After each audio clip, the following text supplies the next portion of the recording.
bienvenidos a esta cátedra.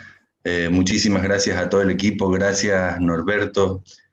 Para nosotros es casi un inicio en la inclusión de ustedes, de todo el equipo en la Facultad de Humanidades. La verdad que un verdadero orgullo. Nos recuerda a Federico Alvarenga del grupo, que hoy es el Día Nacional del Derecho a la Identidad, cosa que me parece altamente significativa en términos de esta cátedra.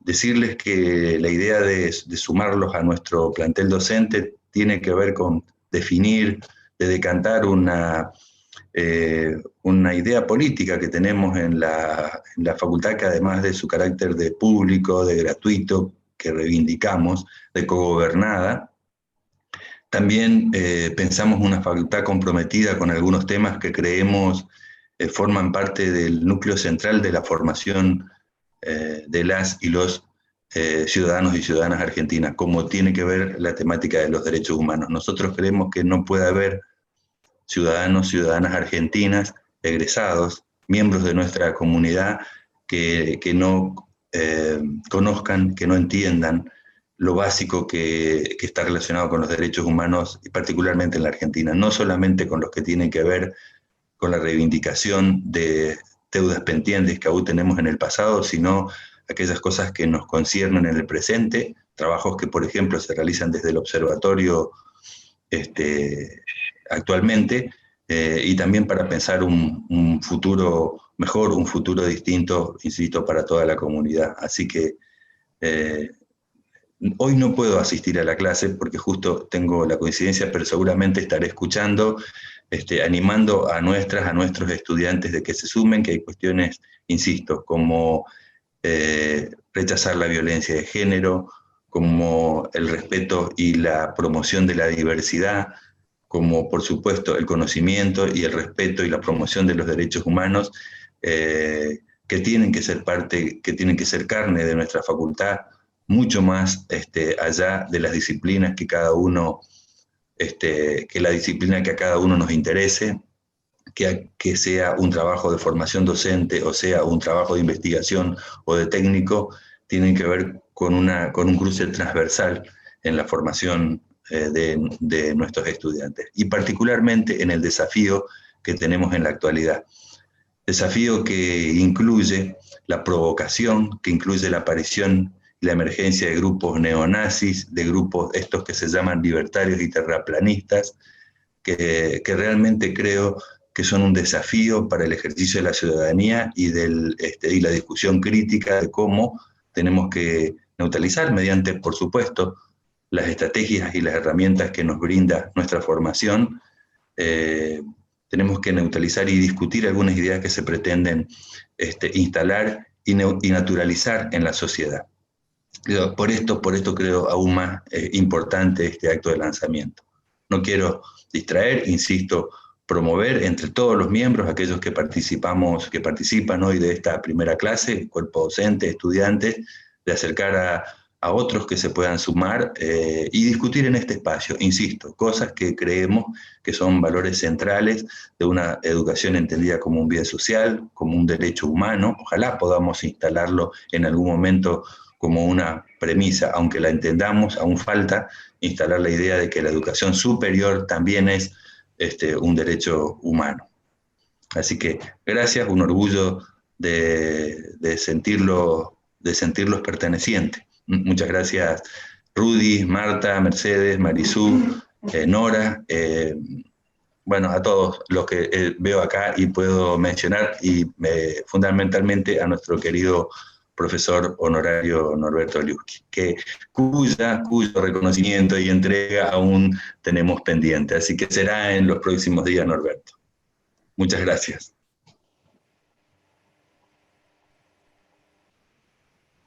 Muy bien, muchas gracias, Aldo. Me permito tomar la palabra en la doble condición de responsable de la cátedra y profesor hoy día, para compartir el espacio del programa que se inicia con los temas que están previstos.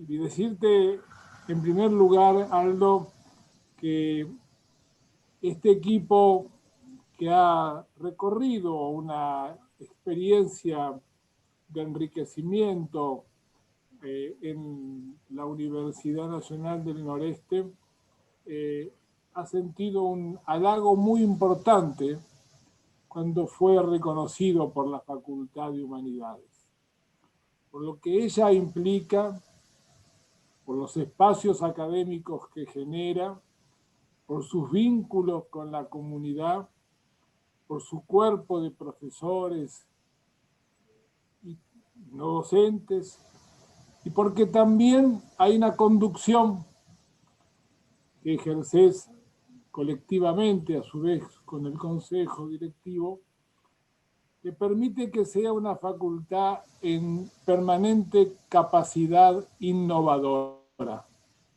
Y esa capacidad innovadora es tener la sensibilidad de establecer cuáles son los desafíos que se van presentando desde el punto de vista académico, pero también desde el punto de vista social, y particularmente cuáles son de esos desafíos los que el mundo universitario no puede renunciar ante los reclamos, demandas, necesidades de las jóvenes generaciones. De modo que, en primer lugar, quería, en nombre de los docentes de la cátedra y, por supuesto, cuando nombro los docentes de la cátedra, están muy incluidos las compañeras y compañeras que tienen el espacio institucional del Centro de Estudios Sociales, con Mercedes Horizon como conducción académica. De modo que agradecerte este espacio y este llamado que has hecho a ampliar la convocatoria.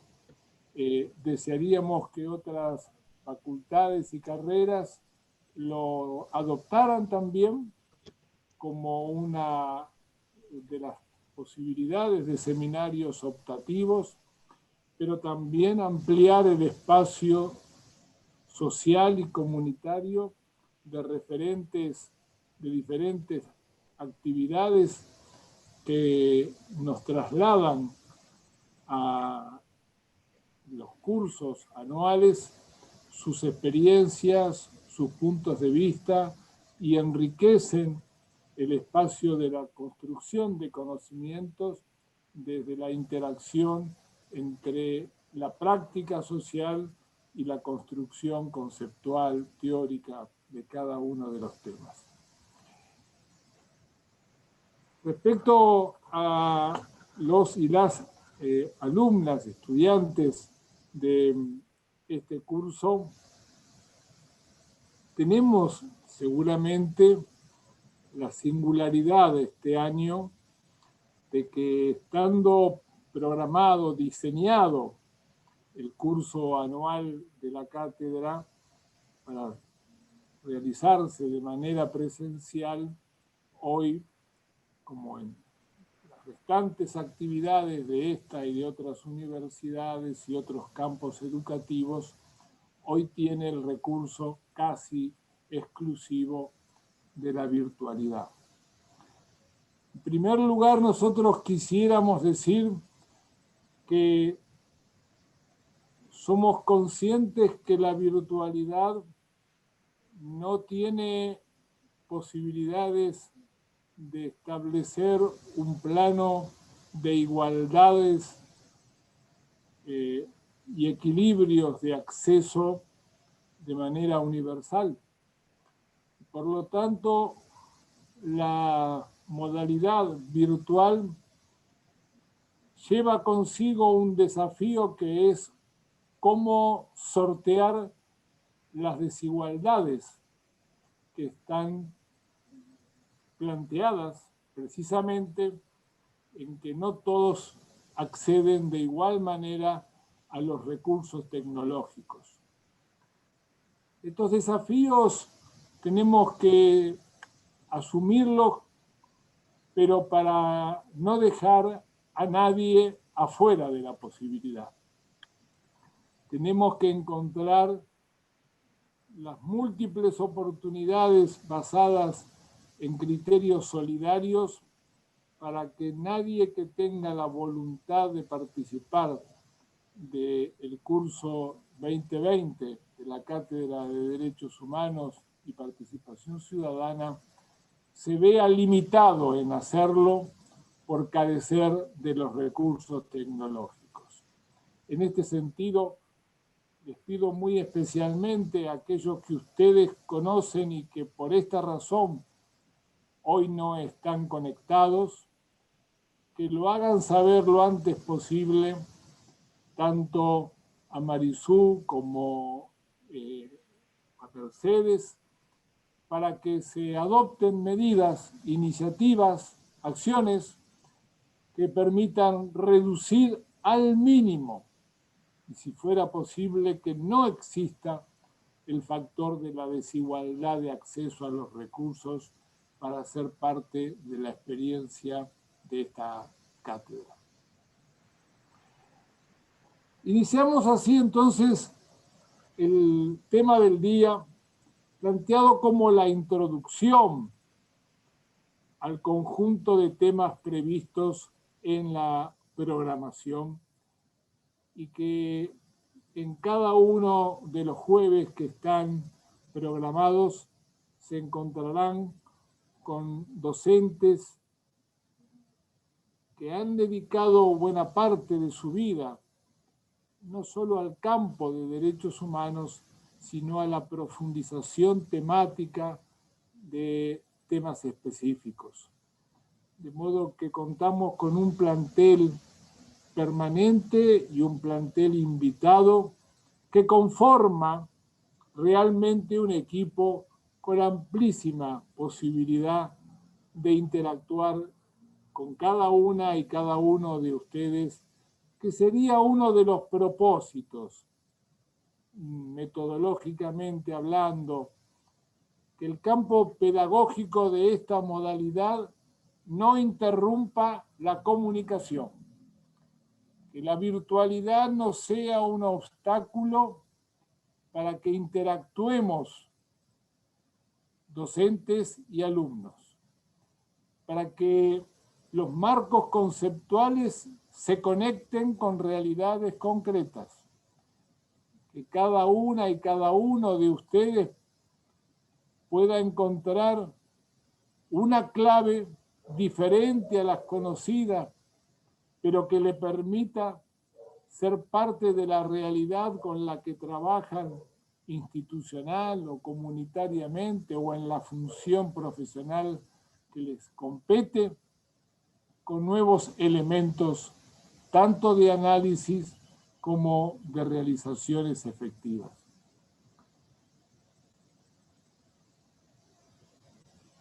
Hablar de derechos humanos en el Día Nacional por la Identidad e inaugurar el aspecto académico de esta cátedra es un hecho que a todos nos resulta atractivo, motivador y que refleja en gran medida la construcción que la sociedad argentina ha venido realizando en materia de derechos humanos. Desde mi punto de vista, el siglo XX en su última parte y el siglo XXI en su primera parte, más allá de ir afirmando que la sociedad argentina en su composición diversa ideológicamente, diversa en las opciones políticas, diversas en su cultura, diversas en sus modalidades de organización, ha construido un contrato social. Y ese contrato social no ha podido ser deteriorado ni se ha desgastado con el tiempo y es el contrato social que se ha construido dentro de la vida democrática en función del respeto y la valoración por los derechos humanos. Varios intentos de desalentar este contrato social han fracasado. Intentos negacionistas que pretendieron señalar que el tiempo de los derechos humanos había concluido y en algunos casos con pretensiones de mirar la historia más reciente de violaciones sistemáticas de derechos humanos, como emerge de la memoria de los años de la última dictadura cívico-militar entre 1976 y 1983, los intentos por ir desvaneciendo esa memoria fracasaron. Los intentos por brindarles un marco de impunidad a los responsables de crímenes de lesa humanidad, promoviendo una legislación conocida como el 2x1 para lograr un indirecto modo de amnistía, fue rechazado ampliamente por la sociedad argentina. Y cuando hoy llega el día del derecho a la identidad, deben ser muy pocos las argentinas y los argentinos, aún de muy jóvenes generaciones, que no eleven una mirada respetuosa hacia las abuelas de Plaza de Mayo. Una mirada respetuosa de reconocimiento por su lucha, por su dedicación, por haber transformado el dolor en capacidad organizativa, por haber hecho de el despojo que sufrieron una razón de vida y conseguir, por lo tanto, que la sociedad lentamente fuera acompañando ese derecho a la identidad, superando las fronteras, porque hoy también en otras partes del mundo se está celebrando el Día de la Identidad. Y se está celebrando el Día de la Identidad porque cuando en el año 1989 se aprobó la Convención sobre los Derechos del Niño en Naciones Unidas, dentro de ese texto está el artículo 8. Y el artículo 8 es el derecho a la identidad. Y es la obligación de los estados de preservar la identidad de cada niño, de cada niña. Pero además es la obligación del Estado de restablecer la identidad toda vez que ésta haya sido objeto de maniobras ilícitas para destruir la identidad de origen. Es decir, los derechos humanos que hoy estamos nosotros reconociendo en esta singularidad del derecho a la identidad, también han cruzado las fronteras, también se han transformado en derechos universales. Y el derecho internacional de los derechos humanos, al cual vamos enseguida a ingresar más raudamente, los ha reconocido jurídicamente en los términos del artículo 8 de la Convención sobre los Derechos del Niño. Hablar de derechos humanos implica también definir en gran medida ¿Cuáles son los componentes que les ha dado la historia contemporánea? Podríamos decir que en los dos grandes sistemas que nos alcanza más de cerca uno y abarcativamente el otro, los derechos humanos constituyen una pieza fundamental. Por un lado, el campo de la protección de derechos humanos desde el sistema universal, es decir, desde el sistema de Naciones Unidas. Y por otro lado, la protección de derechos humanos en la perspectiva regional y que está establecida a través de la Convención Americana de Derechos Humanos.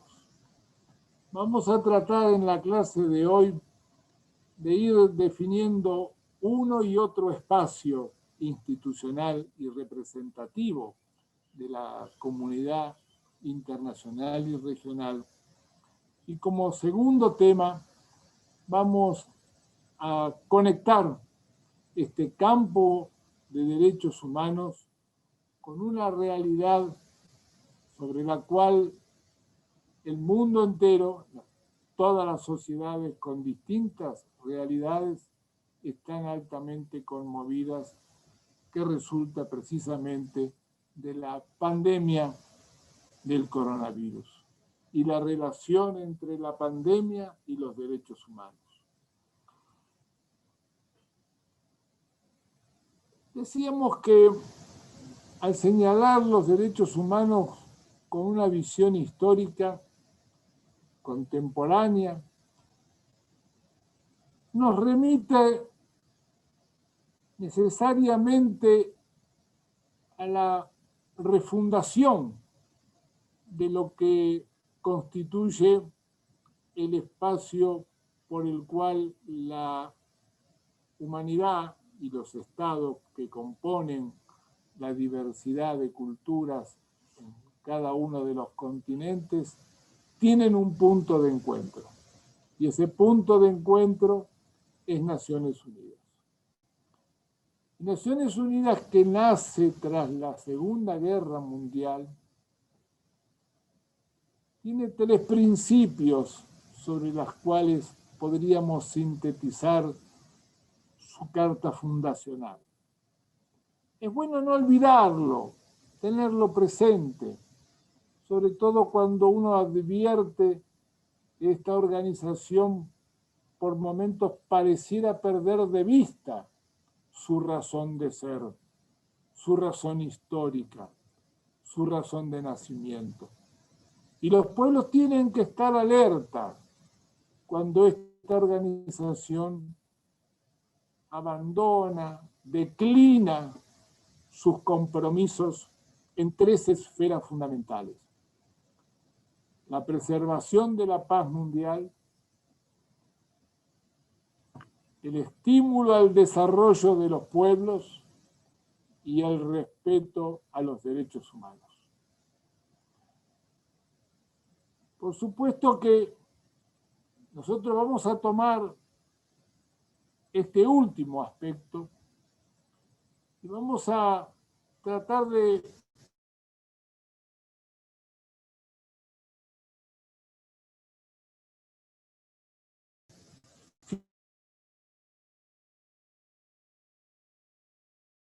fijar siendo una de derechos humanos a nivel de Naciones Unidas. En primer lugar, deberíamos decir que la Declaración Universal de Derechos Humanos ha sido la plataforma sobre la cual se fueron definiendo las líneas de acción, de pensamiento y posteriormente los distintos niveles de sistemas o subsistemas y estructuras en las cuales los derechos humanos constituyen dentro de Naciones Unidas un espacio fundamental.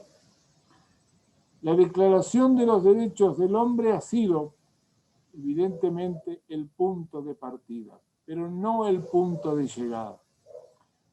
Porque como bien lo dice su nombre, es una declaración. Y las declaraciones son exhortativas, son testimoniales, son orientativas, pero no son vinculantes, no obligan.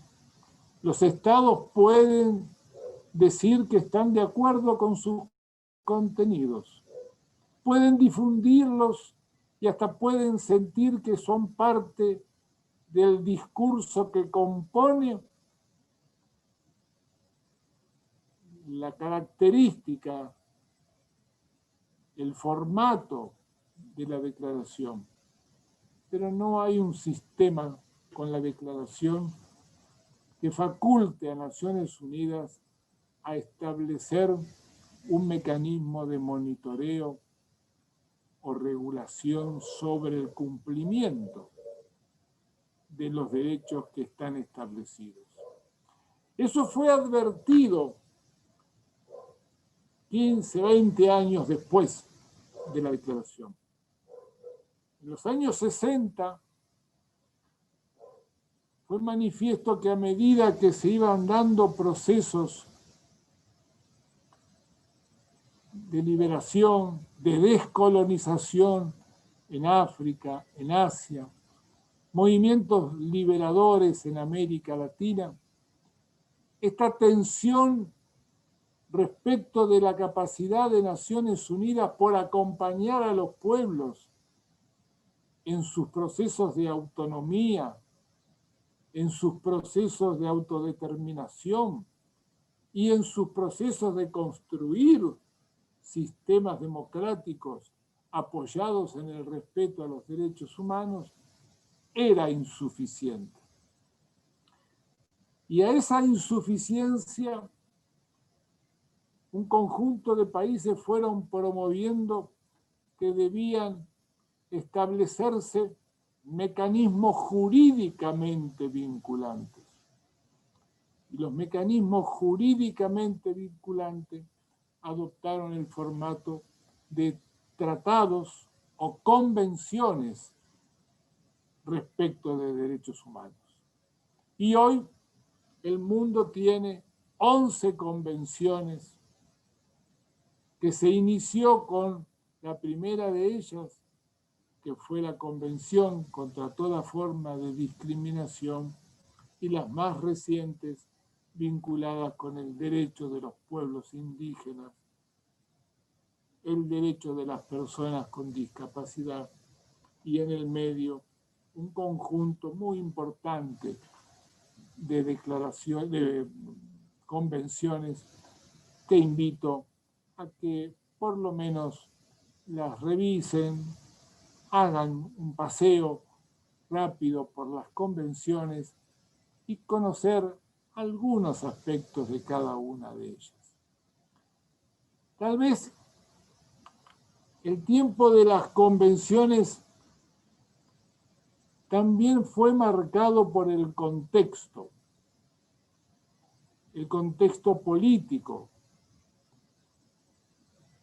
Y estamos hablando de los años 60, estamos hablando de un mundo bipolar, de un mundo este-oeste, estamos hablando de una bipolaridad entre el bloque occidental con cabecera en Estados Unidos, del bloque oriental con cabecera en lo que entonces era la Unión de Repúblicas Socialistas Soviéticas, y en el medio también un conjunto importante de naciones que adoptaban un espacio diferenciado de una y otra potencia. Lo cierto es que la unidad de medida de esa tensión se reflejó en lo que finalmente fueron los dos tratados sobre los cuales se fue construyendo el tejido de los restantes tratados y convenciones de derechos humanos. Por un lado, el Pacto de Derechos Civiles y Políticos, y en paralelo el Pacto de Derechos Económicos, Sociales y Culturales. Y fíjense en ustedes cómo los contextos políticos condicionan también el camino que se abre en materia de derechos humanos. Me permito acá, y voy a volver enseguida a este análisis de las normas, pero me permito acá compartir con ustedes una reflexión que me parece que vale la pena acompañarla. Cuando hablamos de derechos humanos, necesariamente tenemos que tener presente que hay tres vertientes que la van nutriendo. Tres vertientes con las cuales los derechos humanos se construyen y se actualizan. Por un lado, una vertiente inevitable que proviene del campo de la ética. Y cuando marcamos la importancia de la vertiente que nutre los derechos humanos desde la perspectiva de la ética, estamos hablando del valor de la dignidad humana. No se puede aislar el respeto a la dignidad humana en toda su dimensión por fuera de los derechos humanos. Pero la ética no es lo mismo que la moral.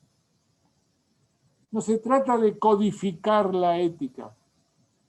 Se trata de interpretar la ética como una interpelación respecto de la conducta humana, individual o colectiva.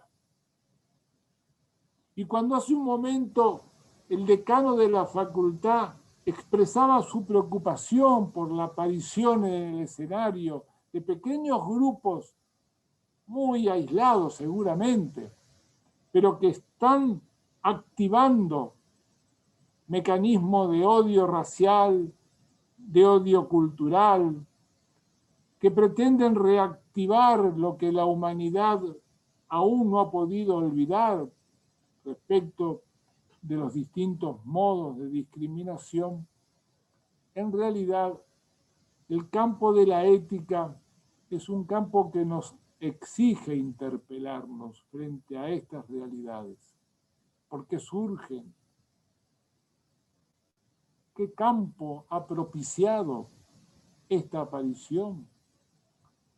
Y la ética nos lleva a interpelaciones no solo individuales, pero también individuales. Colectivas, pero también trascendiendo lo colectivo a lo que representa culturas o diferentes realidades sociales en el mundo. Por lo tanto, la vertiente de construcción de derechos humanos no puede desconocer el campo de la ética. En segundo lugar, la vertiente que proviene de las normas. No es posible pensar en derechos humanos sin las normas que la establecen, sin las leyes o sin los tratados internacionales. Y en consecuencia, hablar de derechos humanos es hablar de la regulación de los mismos por normas nacionales, provinciales o regionales o internacionales. No existe derechos humanos si no están acompañados por las normas que lo configuran jurídicamente. Pero el tercer aspecto es la vertiente que proviene del campo de las políticas públicas en particular. Se puede exhortar a los derechos humanos, se pueden construir discursos altamente calificados en materia de derechos humanos y sin embargo se puede gobernar contradiciendo totalmente ese discurso, cuando las políticas públicas no están precisamente orientadas al enfoque de derechos humanos. Por lo tanto, estas tres vertientes conforman el cuadro en el cual construimos el espacio de derechos humanos.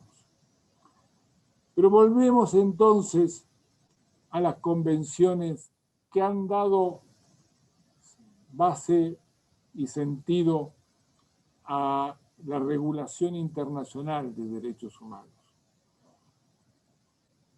La tensión política hizo que para que hubiera una convención de derechos civiles y políticos, se debió aceptar que simultáneamente se aprobara la Convención de Derechos Económicos, Sociales, Culturales y hoy le agregamos de derechos ambientales.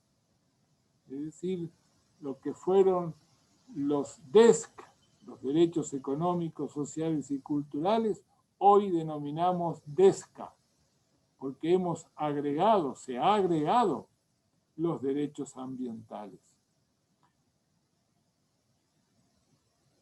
Y fíjense que la Guerra Fría entre estas dos grandes potencias vivían en el estado de tensión y alerta por disputa de predominio en el mundo, incluso en el mundo nuclear. Se contaban por ojivas nucleares la capacidad de una u otra, o de la llegada primera a la Luna. Es decir, predominaba una idea de disputa.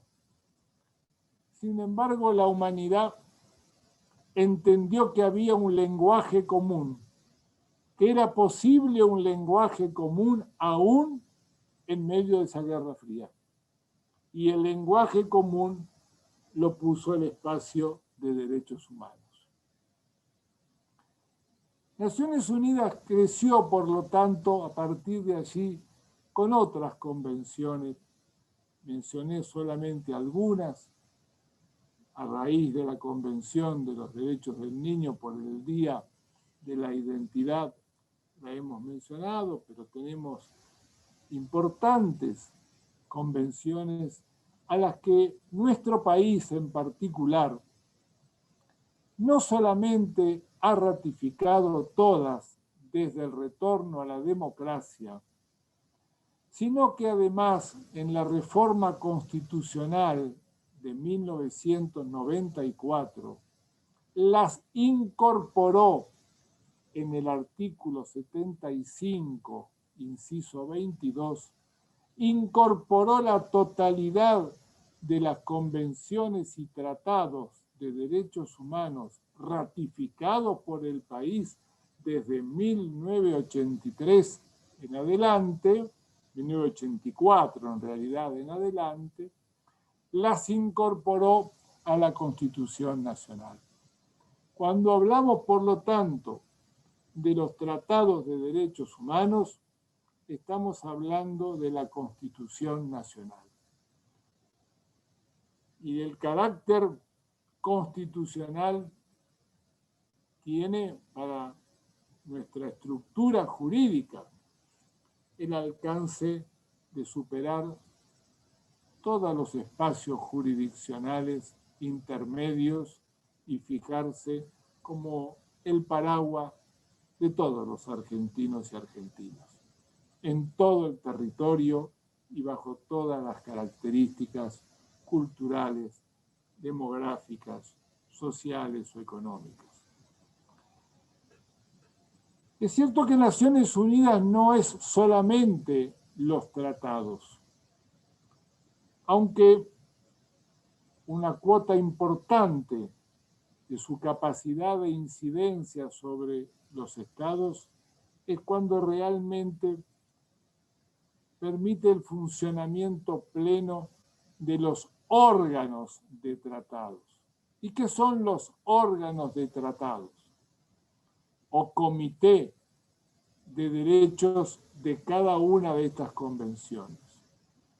Es un conjunto de expertos internacionales que actúan de manera autónoma e independiente y que tienen la obligación de monitorear a todos los países que han ratificado la respectiva convención.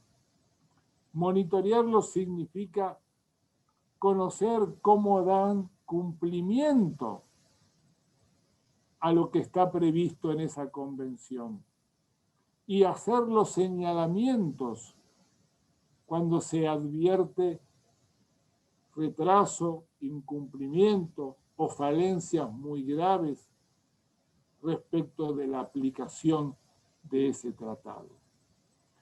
También Naciones Unidas tuvo que revisar otras estructuras. Durante muchos años funcionaba la Comisión de Derechos Humanos, un órgano que fue perdiendo influencia, que fue volviéndose altamente politizado y que en sus últimos años de vida solo parecía tener utilidad para que anualmente hubiera un lugar institucional para condenar específicamente a la República de Cuba sin otras finalidades. Más allá de simpatías o no por uno u otro país y su régimen político, lo que los derechos humanos no pueden abandonar es el respeto al derecho de los pueblos a la autodeterminación. Y por lo tanto, hay un límite de intervención que está dado por la capacidad que tiene cada nación de elegir a través de la responsabilidad de sus ciudadanos y ciudadanas el modo en que se organiza, el modo en que define su estructura económica, política o social. Se fue desmoronando la comisión y para el año 2004 el secretario general de Naciones Unidas, por entonces un hombre prominente llegado de África a Naciones Unidas, cuyo nombre vale la pena recordarlo, fue Kofi Annan, promovió la creación del Consejo de Derechos Humanos, procurando de igualarlo al Consejo de Seguridad. No logró el mismo estatus, pero superó ampliamente el estatus de la Comisión de Derechos Humanos. Lo que funciona hoy, por lo tanto, como órgano superior en Naciones Unidas en materia de derechos humanos es el Consejo de Derechos Humanos, que tiene un sistema, que tiene una sigla, me permito decir la sigla para luego describir de qué se trata, que es el EPU, EPU, Examen Periódico Universal. Es decir, el Consejo de Derechos Humanos, compuesto por 45 países que van rotando a su vez, tiene la obligación de hacer una verificación periódica sobre cumplimiento de derechos humanos en todos los países del mundo. No solamente los que han ratificado convenciones, todos los países miembros de Naciones Unidas deben someterse periódicamente a este examen universal. Ustedes se preguntarán, ¿pero a quiénes escuchan ese consejo? ¿A los gobiernos? Y los gobiernos van a embellecer casi siempre es lo que hacen. Pero en realidad, lo previsto en el reglamento de funcionamiento del examen periódico universal del Consejo de Derechos Humanos es que tienen autorizada la participación las organizaciones no estatales, las organizaciones sociales, académicas, las organizaciones independientes. Y por lo tanto, cuando un país le corresponde dar cuenta de cuál es el estado de cumplimiento en materia de derechos humanos, el Consejo recibirá una información abundante, no solo del gobierno, sino también de estas organizaciones, incluso del mundo académico. Las recomendaciones que emite tanto los órganos de tratado de las convenciones como del examen periódico universal son recomendaciones que están en el marco de la relación vinculante entre el Estado y las Naciones Unidas. Sin embargo, me permito decirles algo fundamental. Si los pueblos, las instituciones, las organizaciones académicas, las organizaciones sociales no se apropian de esas recomendaciones como un instrumento de exigencia a los estados, a veces no alcanza con que la recomendación sea muy buena si no tiene el sostén de un nivel organizado de la sociedad. Y por lo tanto, para que tenga realmente vigencia estas instituciones de Naciones Unidas, es preciso la movilización de los espacios institucionales comprometidos con los derechos humanos por fuera de la estructura estatal. El mundo académico tiene mucho para decir y para hacer en este sentido.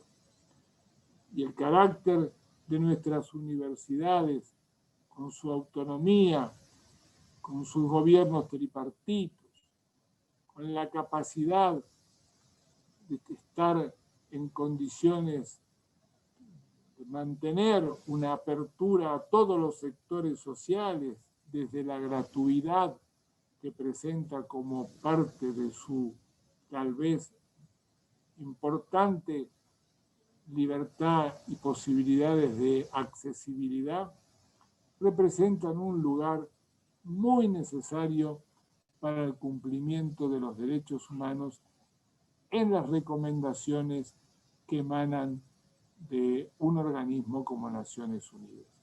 Existen otros organismos que los menciono nada más para no hacerlo muy largo, que son los llamados reporter o los especialistas en temas que actúan a título independiente y que son de variados temas y que tienen la potestad de ir in situ al país y desde ese lugar poder examinar las situaciones, efectuar informes y esto transformarse en recomendaciones que los estados tienen que responder.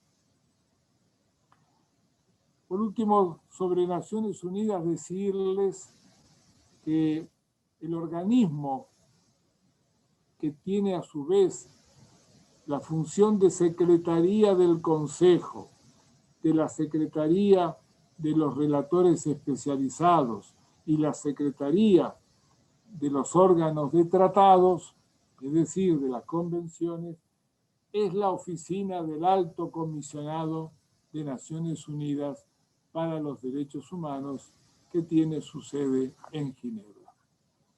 Y a su vez, oficinas regionales en América Latina y en otras partes del mundo.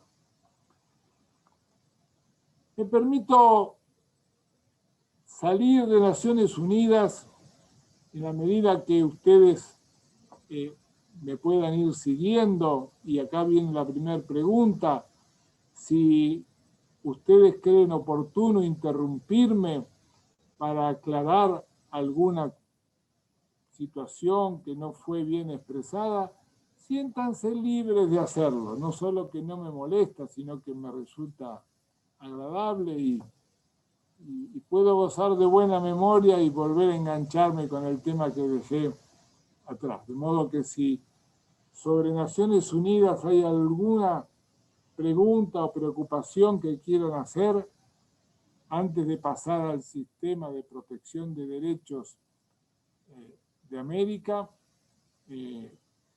estoy atento a alguna mención que quieran realizar. ¿Podemos continuar?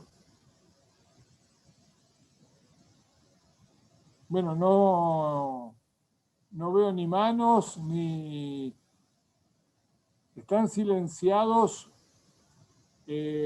centralmente, pero creo que eso no les evita pedir la palabra, si la quieren pedir. ¿La profesora quiere decirnos algo? María de Los Ángeles, Casuso.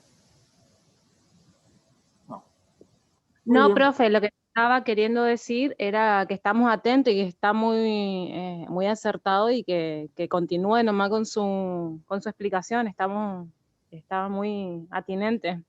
Muy bien, bueno, eso a uno le ayuda porque esta es una comunicación que a los profesores, a todos, nos cuesta a veces saber si estamos bien conectados con el interés, con la motivación.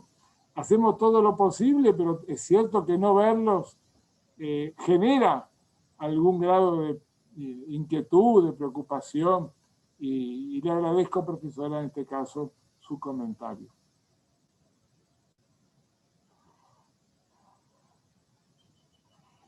El sistema americano de derechos humanos nació en el año 1969. Nació tras la Conferencia Americana de Derechos Humanos y el 22 de noviembre en Costa Rica se proclamó la Convención Americana de Derechos Humanos, que por haber sido en Costa Rica la sede, también se la conoce como el Pacto de San José de Costa Rica. La Convención Americana de Derechos Humanos, por lo tanto, es más cercana desde el punto de vista de Naciones Unidas. Es más cercana incluso físicamente.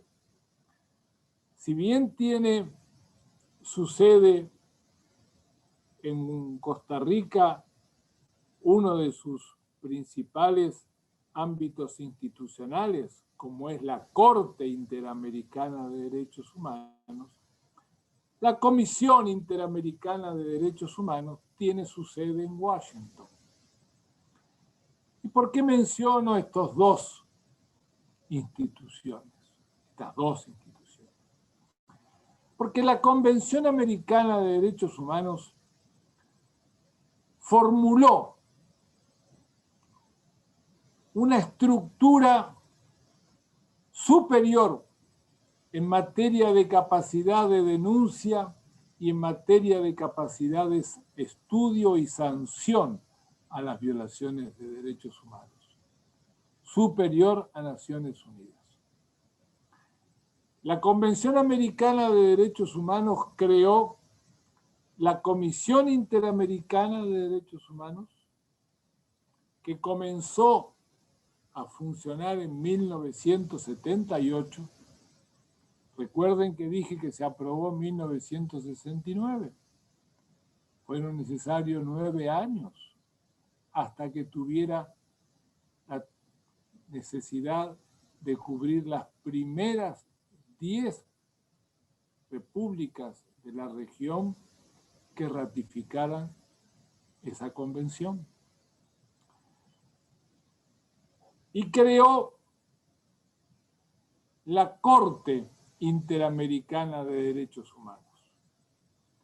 La Comisión Interamericana comenzó a funcionar inmediatamente de ratificada por los primeros 10 países el Pacto de San José de Costa Rica o la Convención Americana de Derechos Humanos. Y está muy ligada a nuestra historia. Casi diría que la Convención es parte de los espacios de denuncia y resistencia a la última dictadura cívico-militar. Fíjense ustedes que se aprobó su conformación junto con la puesta en marcha de la Convención Americana, 1978. Ya habían pasado 2 años muy crueles de la dictadura cívico-militar. Ya se contaban por miles y miles desaparecidos, torturados, presos políticos, exiliados, secuestro de niños. Ya se contaban por cientos los campos de concentración en la Argentina. Ya el genocidio estaba avanzado. Y digo genocidio porque se está juzgando por genocidio. Tal vez, si se hubiera ratificado mucho antes y la Comisión Interamericana de Derechos Humanos, en lugar de llegar en el último trimestre de 1979, hubiera podido llegar años antes, se hubieran ahorrado muchas vidas y estuviéramos menos niños buscando su identidad desde hace 40 años. Quiero decir, el proceso histórico es este. Se demoraron 9 años en que se pusiera en marcha la Comisión Interamericana. Cuando se puso en marcha, la dictadura argentina demoró 1 año en autorizar la llegada de la Comisión Interamericana de Derechos Humanos. La habilitó 1 año después de su conformación, tratando de disimular los crímenes de lesa humanidad que habían inundado la vida de los argentinos y argentinas. Pero la comisión llegó en septiembre de 1979 y fue la primera comisión internacional que produjo un informe lo más completo posible hasta ese momento, que pudo reunir información de víctimas directas, de familiares de desaparecidos, de sobrevivientes de campos de concentración, de abuelas que buscaban a sus nietos desaparecidos. Y por lo tanto, el informe de la Comisión Interamericana de Derechos Humanos fue sin duda un dato muy importante en la denuncia de los crímenes de lesa humanidad y fortaleció la resistencia de las organizaciones de derechos humanos, pero además le permitió que buena parte del pueblo que permanecía por acción u omisión, por acción de la dictadura o por decisión del silenciamiento, permanecía en la ignorancia de lo que estaba ocurriendo. La presencia de la Comisión Interamericana de Derechos Humanos movilizó fuertemente a la sociedad. Muchos de ustedes creo que no habían nacido, pero la historia no se construye solo con los testimonios del momento. Por eso los invito a que por Google buceen en el informe de la Comisión Interamericana de Derechos Humanos, 1979. Si le van a comparar con lo que hoy nos están otorgando, hoy digo este último tiempo, los últimos años, los juicios como el de Margarita Belén, juicios como los que han habido en Corrientes en varias oportunidades, en el Chaco actualmente se inicia un nuevo juicio, en todo el país continúan los juicios por los crímenes de lesa humanidad. Pero ese informe es bajo la dictadura. Ese informe puso a la dictadura ante las evidencias en el mundo de que se estaba cometiendo un genocidio en la Argentina. Por eso, los argentinos tenemos hacia la Comisión Interamericana de Derechos Humanos un respeto particular, una consideración especial vinculada a esta historia que estamos compartiendo. Pero allí no termina la experiencia de la Comisión Interamericana de Derechos Humanos. Siguió en democracia recibiendo denuncias y tal vez la de mayor significación y que también invito a que la busquen es el estudio que ha hecho la Comisión Interamericana de Derechos Humanos respecto de la tortura seguida de muerte, ya en los años 90, del joven Bulacio, que había ido a escuchar un festival de rock en un estadio llamado Obras, que a la salida fue tomado detenido sin razón ninguna por parte de la policía. La policía lo encerró, lo torturó y las torturas lo condujeron a la muerte. El caso pretendió ser escondido, pretendió que hubiera impunidad para los responsables y en el orden de la justicia interna no se pudo avanzar lo suficiente.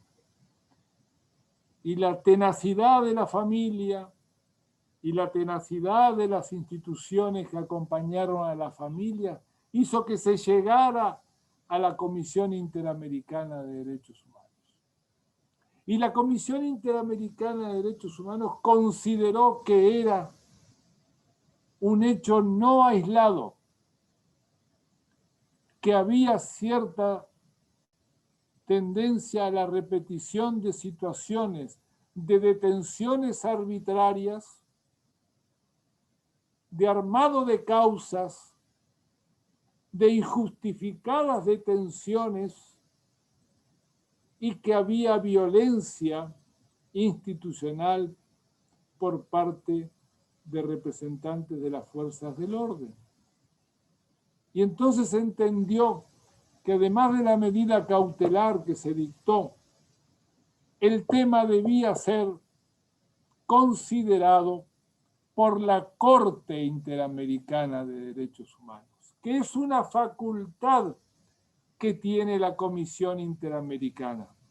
Recibe la denuncia, estudia la denuncia, puede dictar medidas cautelares, puede ir a terreno, como lo hizo en la Argentina en la época de la dictadura que acabo de mencionar, pero también puede establecer el mecanismo de traslado de las investigaciones hacia la Corte Interamericana. Y la Corte, compuesta por 7 miembros de prestigiosos juristas, la Corte ya no solo examina el hecho en sí, sino que examina además los contextos de la violación de derechos humanos que se está estudiando. Y en esos contextos examina que responsabilidades directas y mediáticas. Mediatas de responsabilidades que tienen que ver también con decisiones políticas. Y en el caso Bulacio, no solamente consideró que debían ser sancionados los responsables directos, es decir, los policías que intervinieron, sino que había necesidad de efectuar correcciones en la legislación para mayor protección, sobre todo de los jóvenes, respecto del accionar policial. Y exigió que hubiera un nivel de capacitación diferenciado para las fuerzas policiales respecto del respeto a los derechos humanos. Y además multó a la Argentina, es decir, produjo sanciones. Nombro el caso Bulacio porque ha tenido enorme trascendencia, pero podríamos mencionar en América Latina otro caso que seguramente, si ustedes tienen un poco de curiosidad en el tema, lo van a encontrar fácilmente, que es el caso Villagrán Morales. 5 chicos en Guatemala, 5 chicos de la calle, que vivían en la calle, que sobrevivían en la calle, que molestaban a quienes pretendían que esos niños no existieran, los capturaron y los mataron. Pero no quedó impune. La denuncia de las organizaciones sociales en Guatemala hizo que esto trascendiera, que llegara a la comisión. La comisión consideró que debía ser juzgado el Estado guatemalteco. Y efectivamente, el caso Villagrán Morales recibió una condena. Condena que al día de hoy, después de más de 15 años, el Estado tiene obligaciones que ir cumpliendo según la penalidad que ha recibido. Por supuesto que esto que estoy contando no es una página romántica de los derechos humanos. Esto es esfuerzo, constancia, perseverancia, es lucha, es organización, es asegurar que los derechos humanos no surgen espontáneamente, sino es por la fuerza colectiva. Primero es la fuerza colectiva, luego las normas y luego las instituciones generan las respuestas adecuadas. Pero no imaginar que las instituciones por sí mismas serán capaces de producir respuestas en materia de derechos humanos si éstas no vienen precedidas de importantes movimientos sociales, de organizaciones populares, de organizaciones sindicales, de organizaciones estudiantiles. Por lo tanto, los sistemas de protección de derechos, tanto a nivel nacional como a nivel internacional, tiene esta característica.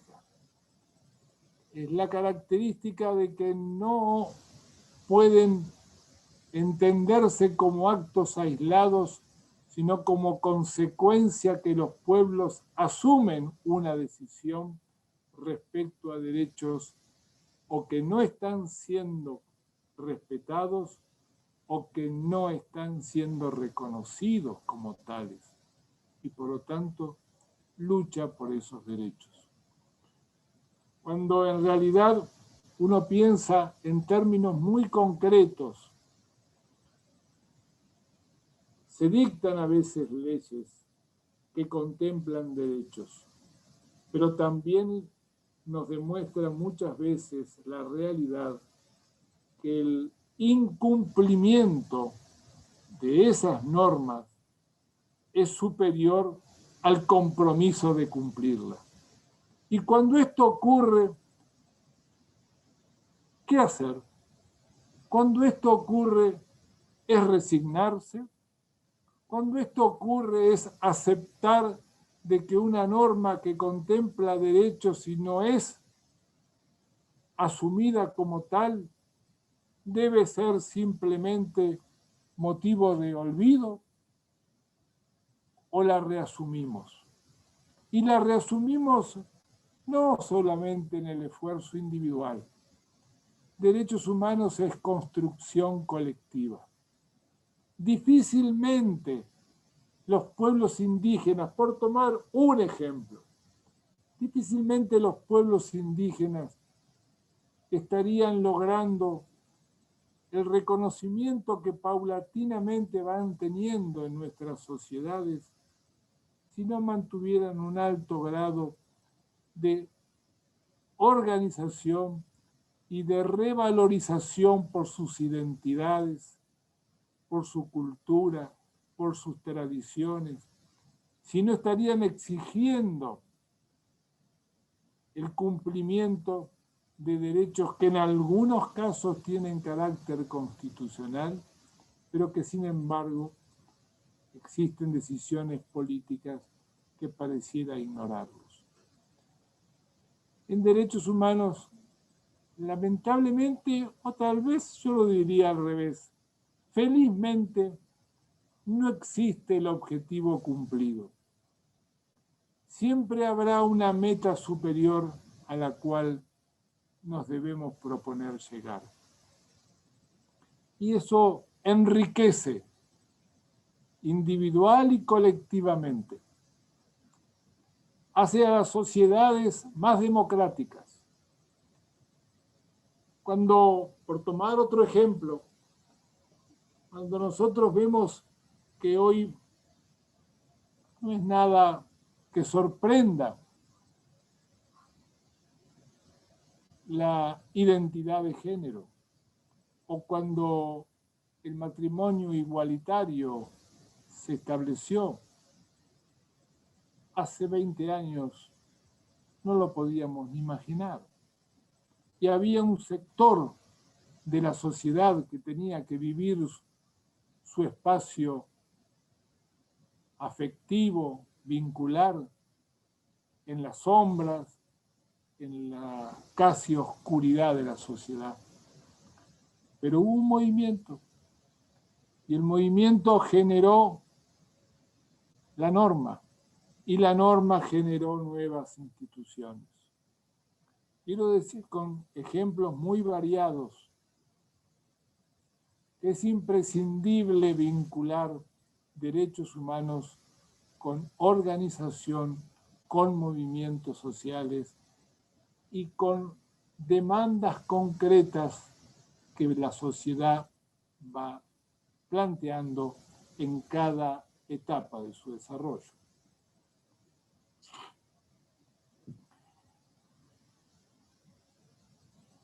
Para ir cerrando esta primera parte y deseando que podamos dialogar un poco antes de pasar al segundo tema, quiero decirle que algunos principios son fundantes en derechos humanos, que no los deberíamos olvidar, los deberíamos tener pero muy presentes. Y me permito recordarlos, y si ustedes tienen ganas de anotarlos, no estaría mal como una ayuda a memoria. El principio número 1 es la universalidad de los derechos. No existe parcialidad de derechos. Los derechos humanos o son universales, es decir, son para todos, o no están representando la validación de toda la humanidad. Nacieron y nacen cada uno de los derechos que se consagran para ser campo de enriquecimiento de la vida individual y colectiva en todos los sectores, en todas las culturas, en todas las realidades. Entonces, el principio de la universalidad, en primer lugar. En segundo lugar, el principio de la integralidad de los derechos. Integralidad e indivisibilidad de derechos. Vamos a tomar un ejemplo.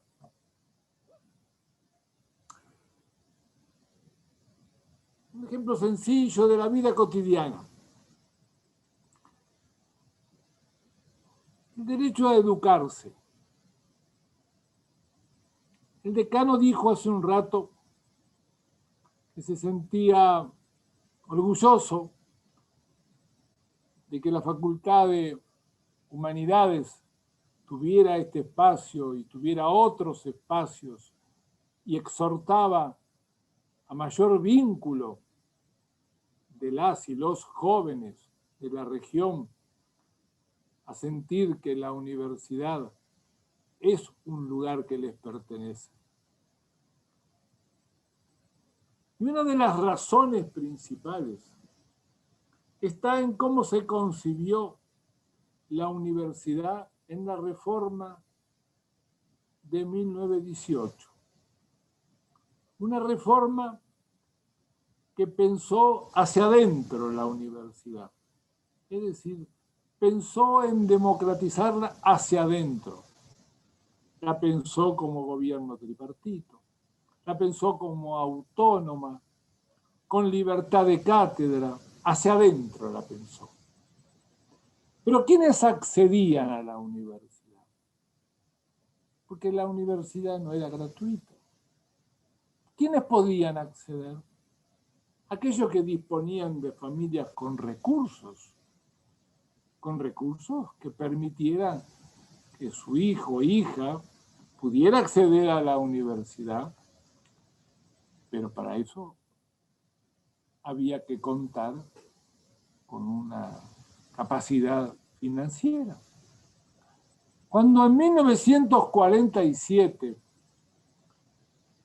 se establece el decreto por el cual se fija la gratuidad de la enseñanza superior, cambia la historia.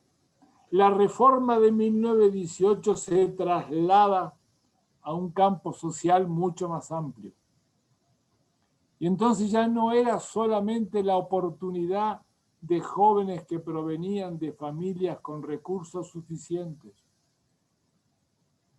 La universidad pasaba a ser un derecho, no una selección. Era un derecho al cual se podía acceder y se puede acceder con la decisión que pueda significar querer estudiar, prepararse, graduarse, ejercer una profesión. Si no se hubiera establecido la gratuidad, 1947, ¿ustedes saben cuántas veces quisieron anular la gratuidad? Tantas como golpe de Estado hemos tenido desde entonces. No recuerdo ninguna dictadura que no haya pretendido el arancelamiento y la selectividad en el ingreso. Y la selectividad y el arancelamiento era volver a la universidad de élite. Y una sociedad con universidades para las élites lo que genera es profundización de las desigualdades. Y lo que genera son aristocracias académicas. Los derechos humanos no pueden convivir con ese concepto. Por eso es muy importante lo que el decano nos dijo al comienzo de esta reunión de hoy.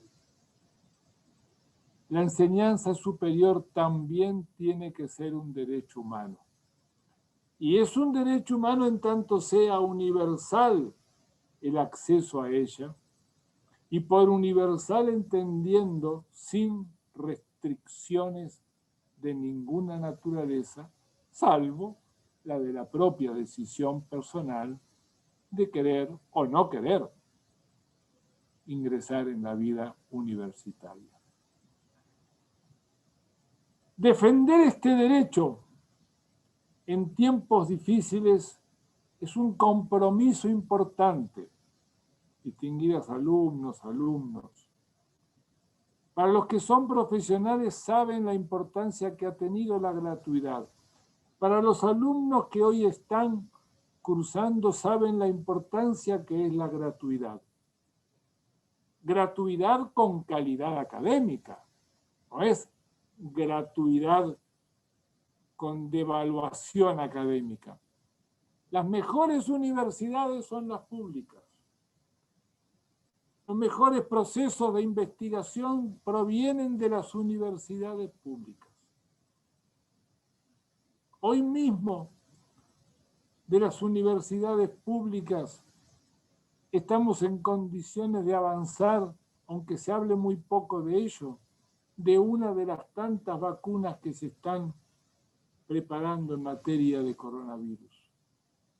La universidad pública también tiene capacidad entonces de formación de grado, tiene formación de posgrado, tiene capacidad de investigación y tiene fundamentalmente el extensionismo, la extensión universitaria que la vincula fuertemente con la vida no académica, con la vida de la comunidad, en sus distintas esferas. Este es un derecho que tenemos que defender, proteger, sostener. En eso, por supuesto que conviven diversidad de derechos, porque están los derechos que le asisten a los alumnos, pero también en la comunidad universitaria están los docentes y los no docentes. Y cada uno de ellos también tiene un conjunto importante de derechos que proteger, que defender, que sostener. Los gremios de los trabajadores docentes y los gremios de los trabajadores no docentes también perciben que la universidad es un ámbito en donde hay tensiones respecto del ejercicio de derechos. Y bajo las características que en cada momento los plenarios de estas representaciones van eligiendo, seguramente esos derechos se van conquistando.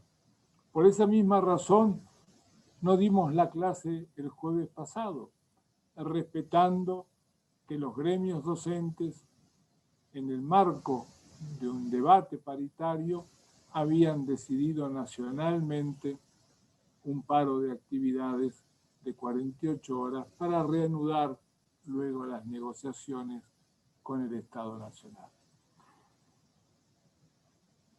El tercer principio, hablamos entonces de la universalidad y hablamos del principio de la integralidad.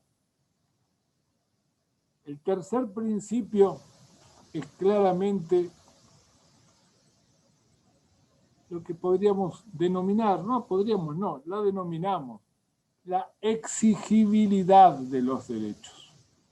Los derechos, cuando no son exigibles, son aproximación de derechos. Se vuelven derechos cuando son exigibles. Y por eso hay normas que las sostienen. Y por eso nos apoyamos en las normas que sostienen los derechos.